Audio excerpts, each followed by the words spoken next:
All new Hyundai Tucson 2023 হচ্ছে এবারের most handsome এবং stylist high tech SUV. Futuristic exterior design plus interior সহ নতুন ট্রিম অপশনগুলো কম্প্যাক্ট ক্রসওভার এসইউভি সেগমেন্টে গুড চয়েস হতে পারে। আমি লাস্ট 3টা ভিডিও আপলোড করেছি, তো এই গাড়িটি হচ্ছে ওই গাড়িগুলোর কম্পিটিটর। আর হুন্ডাইয়ের গাড়িগুলো অফিসিয়ালি বাংলাদেশে পাওয়া যায়, যদিও হাইব্রিড মডেলগুলো বাংলাদেশে আসে না।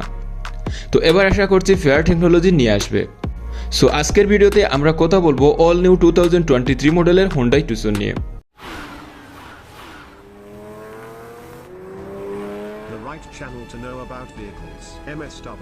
হ্যালো ভিউয়ার্স, আসসালামু আলাইকুম and welcome back to MSW YouTube channel.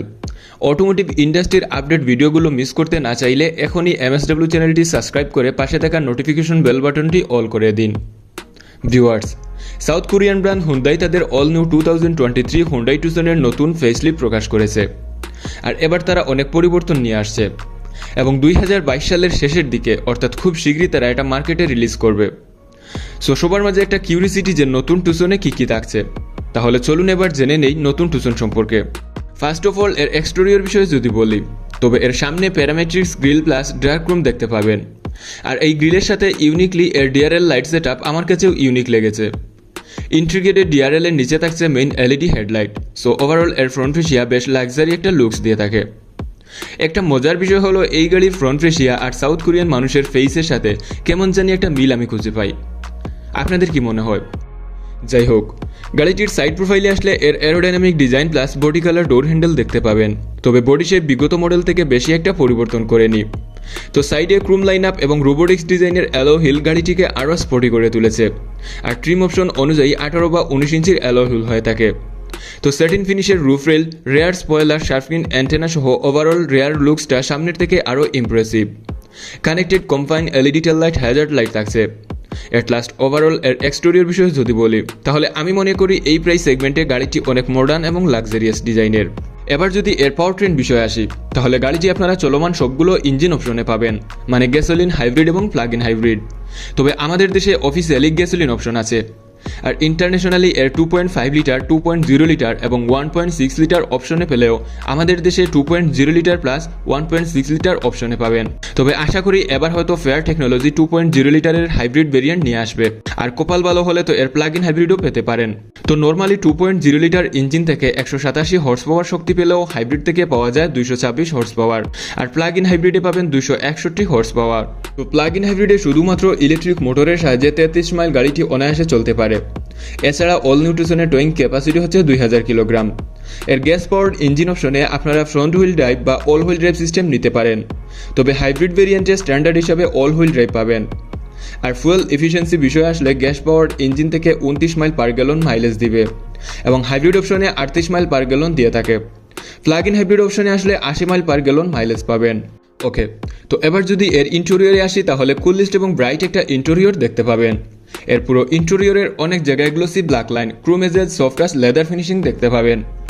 এর সিটগুলো দেখলেই বোঝা যায় গাড়িটা কতটা প্রিমিয়াম কোয়ালিটির। সিটগুলোতে কুলিং এবং হিটেড সিস্টেম রয়েছে। ফ্রন্টে লক্ষ্য করলে ডুয়েল 10.25 ইঞ্চির স্ক্রিন দেখতে পাবেন। যাই হোক, 10.25 ইঞ্চির টাচ স্ক্রিন ইনফোটেনমেন্ট সিস্টেমে থাকছে অনেকগুলো feature, like wireless Apple CarPlay, Android auto এবং হাই ট্রিমে নেভিগেশন সিস্টেম। তাছাড়া climate control, AC vent, wireless charging system, USB charging port, cup holder সহ গুরুত্বপূর্ণ সকল ফিচার পাবেন। এছাড়া heated leather rod multifunctional adjustable steering wheel থাকছে, সাথে পেডাল শিফটারও পাবেন। ওকে, সো ওভারঅল এর ফ্রন্ট কেবিন প্লাস ড্যাশবোর্ড খুবই সফিস্টিকেটেড এবং ক্লাসি। গাড়িটির সেকেন্ড রোতে বেশ ভালোই স্পেস রয়েছে। তো এবার হয়তো 7 সিটার অপশনও আসতে পারে। আমাদের দেশে বেশিরভাগই চান যে সিটের সংখ্যা বেশি হোক, কিন্তু এই দিক বিবেচনায় প্রিমিয়াম গাড়িগুলো 5 সিটেরই এনাফ। যাই হোক, পেছনের সিট প্রয়োজনে ফুল করতে পারবেন এবং পেছনেও armrest, cup holder, climate control option পাবেন। ওকে, অ্যানাদার নোটিসেবল ফিচার যে টপ ট্রিম বা প্লাগ ইন হাইব্রিড অপশনে স্মার্ট কিয়ের সাহায্যে প্রয়োজন অনুযায়ী অটো পার্কিং করতে পারবেন। এর কিয়ের সাহায্যে গাড়িটি সামনে বা পেছনে মুভ করতে পারবেন। সো আমার কাছে ওভারঅল গাড়িটি বেশ ভালোই মনে হচ্ছে। তো সেফটি সিস্টেমও যথেষ্ট ভালো। স্ট্যান্ডার্ড হিসেবে smart cruise control, speed limit assist, pedestrian protection, blind spot monitoring sensor, EVA, AVS with EVD, 360 degree camera, land departure alert, front এবং rear traffic crossing alert, SRS airbag রয়েছে। দেখুন, গাড়িটির কম্পিটিটরই হলো Toyota RAV4, Honda CRV, Nissan Rogue, Mazda CX-5, Mazda CX-50, Kia Sportage. So এগুলোর সাথে টক্কর দেওয়ার মতো এভরিথিং পাবেন। এবার যদি প্রাইসিংয়ে আসি, তাহলে 2023 মডেলের প্রাইস আন্তর্জাতিক বাজারে $24,000 থেকে শুরু করে টপ ট্রিম $43,000। সো এই হিসেবে প্রাইসটা যদি ভিডিতে কনভার্ট করি কোনো লাভ নেই, কারণ 2022 মডেলের 1.6 লিটারের প্রাইস হচ্ছে 47 লক্ষ টাকা, আর 2.0 লিটারের দাম হচ্ছে 53 লক্ষ টাকা। তো যদি এবার 2.0 লিটারের হাইব্রিড আসে মিনিমাম 60 লক্ষ হবে। আমার একটা সাজেস্ট হলো 2.0 লিটার নিলে হাইব্রিড নেওয়াই ভালো। বাই দ্য ওয়ে, এই ছিল আজকের ভিডিও। আর নতুন নতুন ভিডিও দিচ্ছি কিন্তু আপনাদের তেমন কোনো সাড়া পাচ্ছি না। সো যারা ভিডিওটি দেখছেন কাইন্ডলি একটু শেয়ার করে দিবেন, পাশাপাশি ভিডিওটিতে একটা লাইক দিবেন। সো দেখা হচ্ছে পরবর্তী এপিসোডে। সবাই ভালো থাকবেন, সুস্থ থাকবেন, MSW এর সাথে থাকবেন। আল্লাহ হাফেজ।